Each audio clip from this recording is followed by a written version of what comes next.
A new game has hit the BR marketplace, and the name of this game is called Islands of Nyne. I'm pretty sure the majority of you are already pretty sick with Battle Royale games, but there is a large portion of people who still enjoy this genre.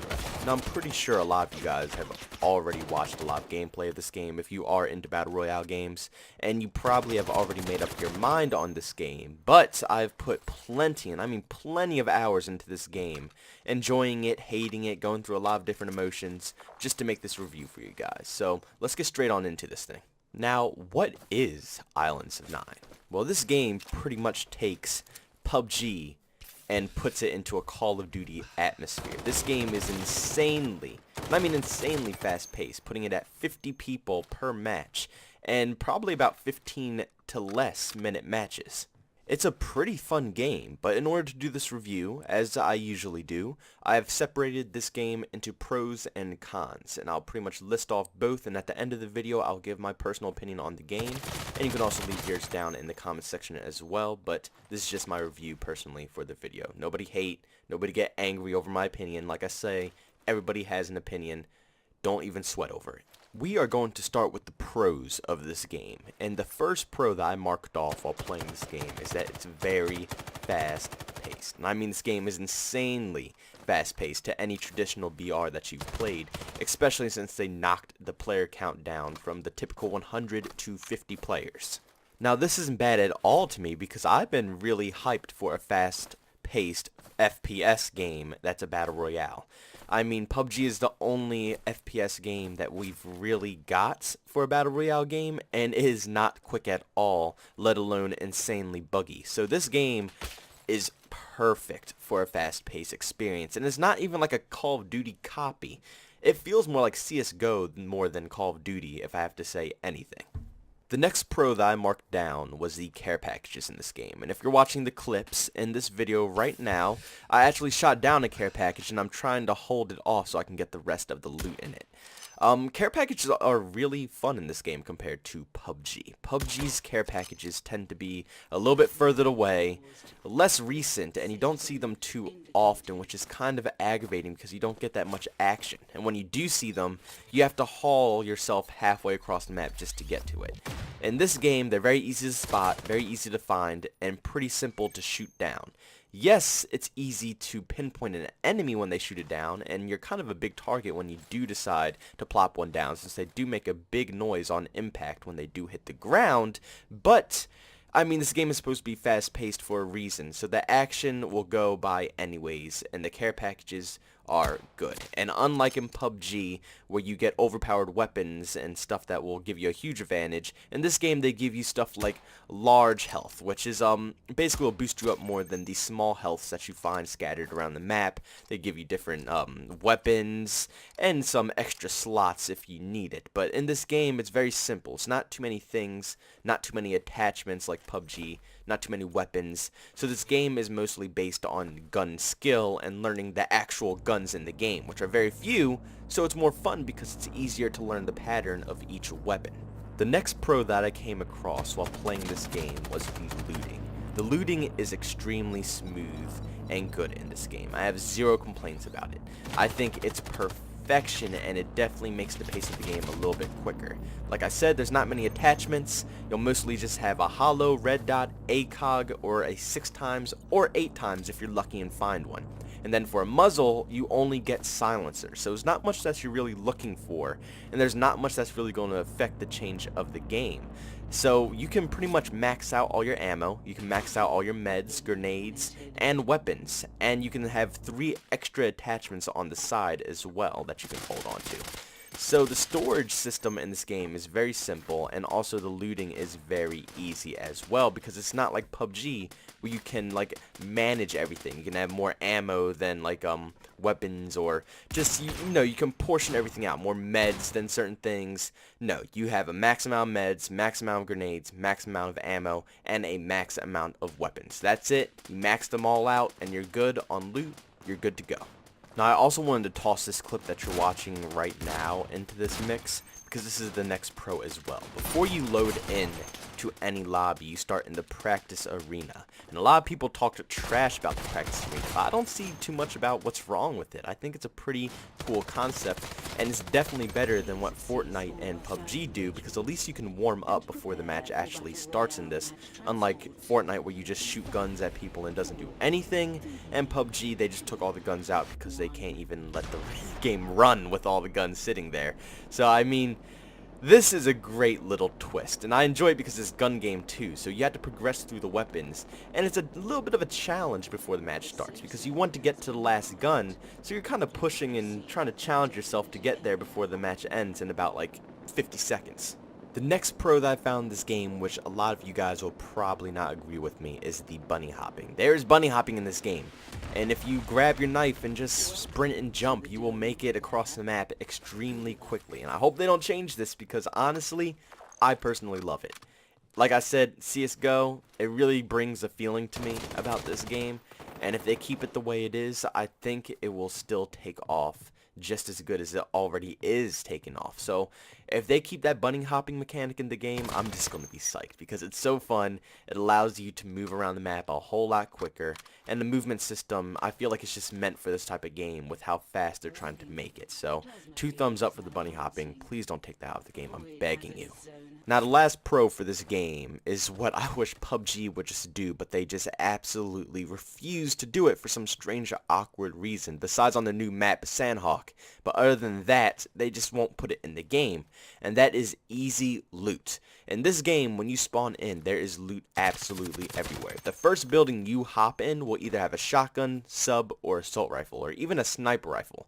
And all these weapons are extremely good in this game. I wouldn't complain about getting any of them, because as long as you master how the gun plays, you're pretty good at it. You don't really have any complaints.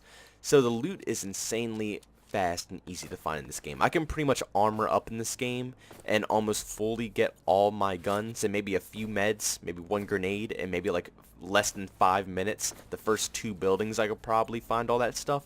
Very simple, very easy, and me personally, I love that. I like being able to find my resources as fast as I can, so I can be ready to fight as fast as I can. If I'm stuck with a pistol for about like literally 10 minutes, I'm not going to want to confront anybody. I'm just going to camp in the building and make the game much longer than it has to be. So bravo, I'm so happy that they made loot really easy to find in this game, or else it would have killed the flow of how this game plays. Now enough of the pros, I just rambled on way too long about that.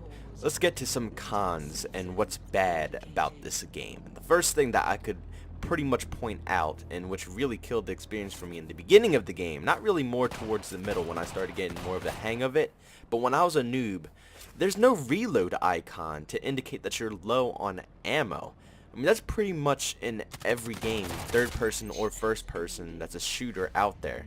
They kind of let you know, if it's not in a hardcore game mode of course, that you have or need a new clip of ammunition into your weapon.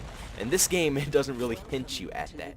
And also, when you first pick up weapons, you have to physically reload the mag as well. So if you don't do that, it will not indicate that you have no ammo in it. There's been multiple times where I've been in a firefight, I have no more ammo in my primary, I pull out my secondary, shoot, click, click, no ammo, I get shot in the face.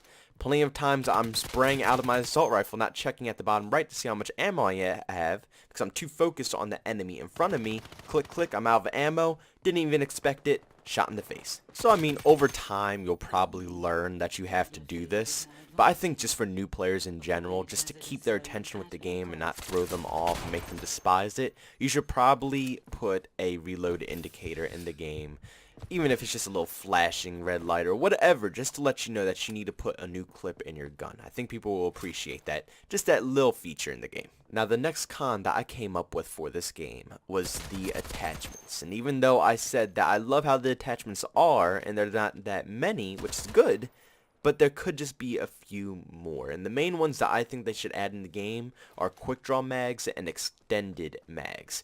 I mean, there's not many things in this game already which makes the looting pretty quick. If they add a few more attachments in the game, it will give you a little bit more to look for and just have some more looting in the game more than that, than just, you know, kind of sitting in zone waiting for it to push you in. It will give you just a little bit more to look forward to. And also extended mags, and quick draw mags I think are highly needed in this game. I can't even count the amount of times I will have killed for more ammo in the clip, or I will have killed to be able to reload the clip faster.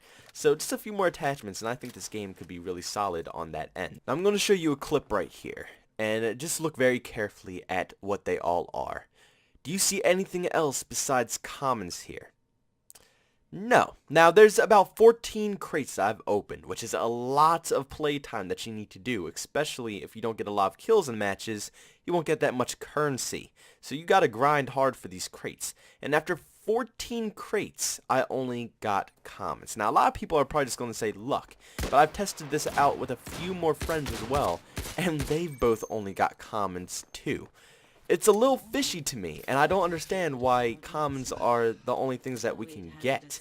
I mean, even just one more skin would be nice. I mean, anything would be nice out of the crates. I don't know if they're glitched, if they're bugged, or if they literally just made the chances like next to nothing to get anything else besides the same common camo that I continuously get over and over again. I mean, look how many duplicates I actually got there.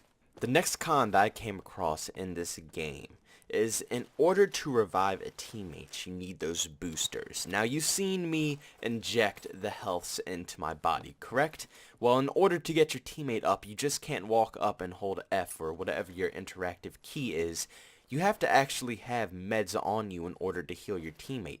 And also, these meds get taken from your inventory when you use them on your teammates. Now, this is a cool concept. It's different than other games, and I have to give them props because they're trying to switch it up a little bit. But I must say, it's not very fun having to give away your heals, or having to even have heals in general. I can't even count the amount of times where I've landed in duos, and basically one teammate goes down, and we don't have any meds. We have to search the whole freaking map before we find meds. And meds are just a little less common than armor and guns, so you have to actually search a bit for them. And while there's other people shooting at you and trying to fight with you, you're either going to have to choose to heal your teammate or heal yourself. It leads to a lot of situations that I don't personally enjoy. I think that they should just, allow the simple revive if your teammate's down. But if they keep this in here, I won't be too angry. I mean, it's different, it's new, it's unique, but I think personally they should wipe it clean and just allow you to revive your teammates. And the last con that I came across while playing this game, and I'm going to pull up another clip right here, is the ranking system. Now, the ranking system is a little strange. As you see in solos, I haven't won that much, nor have I gotten that many kills, nor games played, but it put me in platinum. And in duos, I am rocking gold. I mean, I don't know really how I got into these ranks here, and it's also very hard to get out of these ranks because you literally lose about 1 point of this rank if you do decide to lose or if you don't get that many kills. It's a very strange ranking system, and it doesn't really base off of skill. I kind of just think it's based off of play time and how much time you're willing to put into the game.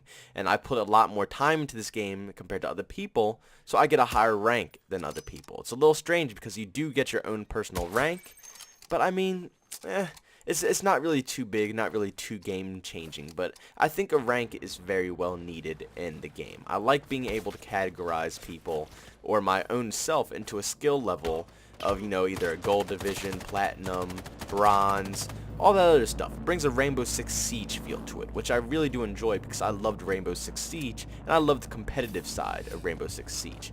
And if they can nail the ranking in this game could probably take it to a new competitive edge, which would make it a lot more popular. Now, that about sums it up with the pros and the cons of this game. Now, if I were to actually have to rank it, because this is a review, out of 10 stars, this game is going to get a solid 7. Now, the reason I rate it 7 is because the game runs great. The frames are good, the game runs good. Unlike PUBG, it doesn't jump and bug everywhere. It's a really solid game, and it is a lot of fun. And for the price range of $25, that's not too shabby for a game like this. And it will bring you a lot of time played, and it will bring you a lot of action as well. with all the cons, there wasn't anything game-breaking, and nothing that was really going to piss you off. It's a lot of fair gunfights, and like I said, there's very minimal amounts of weapons and attachments in this game. So the majority of the gunfights that you get into are fair. They pretty much have the same gear as you, same weapons, attachments, everything. So it's pretty much just a one-on-one gunfight with every person you see. It's a lot of fun. And it's a great new twist on BR. And since Call of Duty or Battlefield aren't out at the moment, and both of those games are going to be ranging at $60 and more if you want the special edition of each, I mean, this game at $25, it's really solid compared to the rest. There does have to be a few tweaks here and there for this game, but I mean, over time they will get it done. This game isn't officially out yet. It's still an alpha. So I mean, they got plenty of time to put this game out into good condition. I mean, PUBG is in its official release, and this game is an alpha, and it's still running better than PUBG. So right there alone, that's all I need to say. But as always, I want to thank each and every one of you for tuning in to yet another video. I hope you all enjoyed the review, and I hope I was able to help a few of you out today, whether it was to get the game, learn more about the game, or just see gameplay of the game. I hope I was able to help you out on making a decision whether you want to get this or not. But as always, leave a like if you enjoyed the video, subscribe to the channel, and hit that bell button to be notified for all the recent videos on this channel, and I'll see you in the next one. Peace out.